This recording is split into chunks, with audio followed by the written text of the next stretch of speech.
The air is thick with incense, a fragrant reminder of the sacred rituals that define the lives of the Israelites.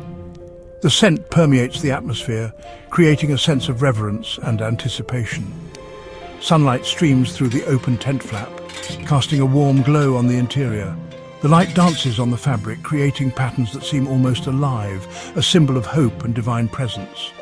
We are in ancient Israel, a land where faith and tradition intertwine seamlessly. The landscape is dotted with villages and sacred sites, each telling a story of devotion and divine encounters. The Israelites, God's chosen people, wander in the wilderness, seeking direction and purpose. Their journey is arduous, filled with trials and tribulations. Yet they remain steadfast in their faith. They long for a leader, a beacon of hope in uncertain times. Their hearts are filled with a deep yearning for guidance, for someone to lead them out of the darkness and into the light. Their hearts yearn for a word from God, a voice to guide them through the challenges they face. In their prayers, they seek divine intervention, hoping for a sign that they are not alone. The Ark of the Covenant, a sacred chest symbolizing God's presence, rests within the tabernacle. It is a powerful reminder of the covenant between God and his people, a symbol of divine promise and protection. It is a time of both spiritual drought and expectant waiting. The land is parched and the people are weary, yet their spirits remain hopeful, anticipating a new dawn. This is where our story begins, in the first book of Samuel. A narrative that will unfold the trials, triumphs and transformations of a people chosen by God. A tale of faith, obedience and the enduring power of hope. It is a journey that will test the limits of human endurance and the strength of their belief. It is a story that speaks to the deepest longings of the human heart, the desire for connection with the divine. A narrative that resonates with the universal quest for meaning and purpose. A story that echoes through the ages, reminding us that even in the darkest of times, God hears the cries of his people. It is a timeless testament to the enduring power of faith and the unbreakable bond between the divine and humanity.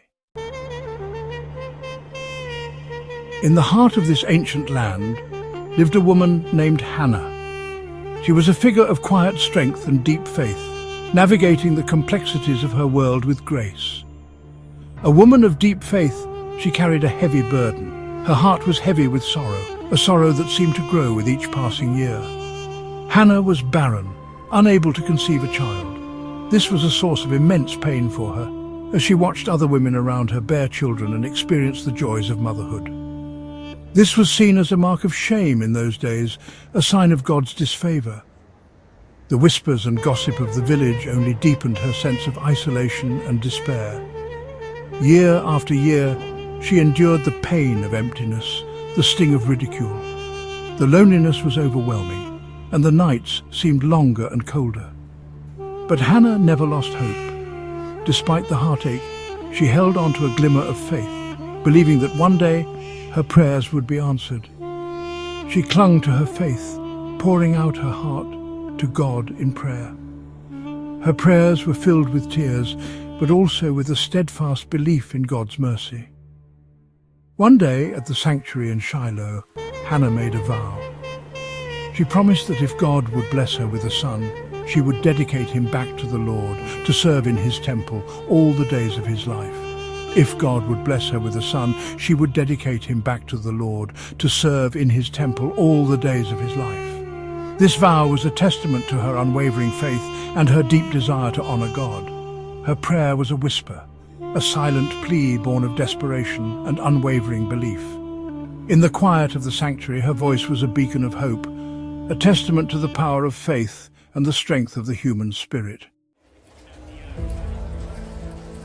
And God, in his infinite mercy, heard Hannah's heartfelt prayer.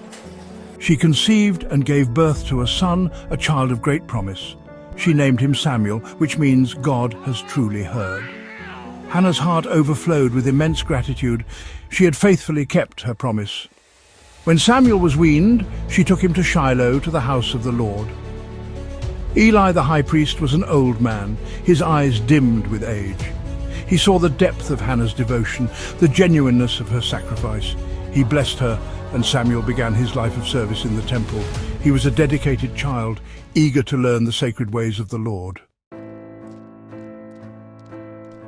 Years passed, and Samuel grew into a fine young man. He served faithfully in the temple, assisting Eli in his daily duties. One night, as Samuel lay sleeping, he heard a voice calling his name. "Samuel!" the voice whispered, soft yet insistent, echoing in the silence. Samuel thought it was Eli calling him. He rose from his bed and ran to the old priest. "Here I am," he said. "You called me." But Eli shook his head. "I did not call you, my son," he said. "Go back to sleep." Samuel returned to his bed, his young mind confused and restless. Twice more the voice called, and each time Samuel ran to Eli, only to be told to return to his rest. A vision unveiled. God speaks to Samuel at Shiloh. Eli, wise in the ways of God, realized that something extraordinary was taking place. He instructed Samuel, "Go back and lie down. And if he calls you again, say, 'Speak, Lord, for your servant is listening.'" Samuel obeyed. He lay down again, his heart pounding in his chest. And then the voice came once more. "Samuel, Samuel." This time Samuel answered, "Speak, for your servant is listening." The Lord revealed to Samuel that he was about to bring judgment upon Eli and his household. Eli's sons, Hophni and Phinehas, had become corrupt, dishonoring God and his sanctuary. Samuel was terrified. He did not want to deliver this message to Eli, but he knew he had to obey. The passing of the torch, Eli's time comes to an end. The next morning, Samuel hesitantly told Eli everything the Lord had said. Eli, though saddened, accepted the Lord's judgment. He knew his sons had strayed from the path of righteousness. Soon the prophecy came to pass. The Philistines attacked Israel, and both of Eli's sons were killed in battle. When Eli heard the news, he fell backward from his chair and died. The Ark of the Covenant, a symbol of God's presence, was captured by the Philistines. It was a dark time for Israel. Eli's death marked the end of an era. The people were leaderless, their faith shaken. They needed guidance, a shepherd to lead them through the darkness. They needed Samuel. A prophet rises, Samuel answers Israel's call. As Samuel grew older, his reputation as a prophet of God spread throughout the land. He was known not just for his wisdom, but for his unwavering faith and dedication to God's will. People from all walks of life sought his counsel, and his words carried the weight of divine authority. He traveled from town to town, speaking God's word, judging disputes, and offering guidance to the people. His presence brought peace and clarity, and his judgments were seen as fair and just. Samuel's influence grew, and he became a beacon of hope and righteousness in a time of uncertainty.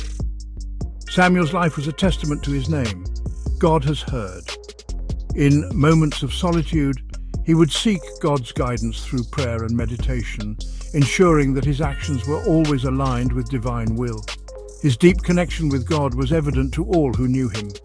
He had listened to God's call as a young boy, and he continued to listen and obey throughout his life.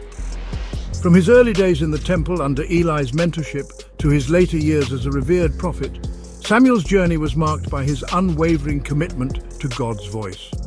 The people, recognizing Samuel's wisdom and integrity, pleaded with him to anoint a king to rule over them. They were desperate for a leader who could unite them and provide protection against their enemies. Their pleas were heartfelt and persistent. They desired a visible leader, someone to unite them and lead them to victory against their enemies. Samuel was hesitant. He understood the gravity of their request and the potential consequences of appointing a human king. He knew that God was their true king, but he also recognized the people's longing for a human leader. Samuel was torn, knowing that this decision would shape the future of Israel. He sought God's guidance, hoping to find a path that would honor both divine will and the people's desires.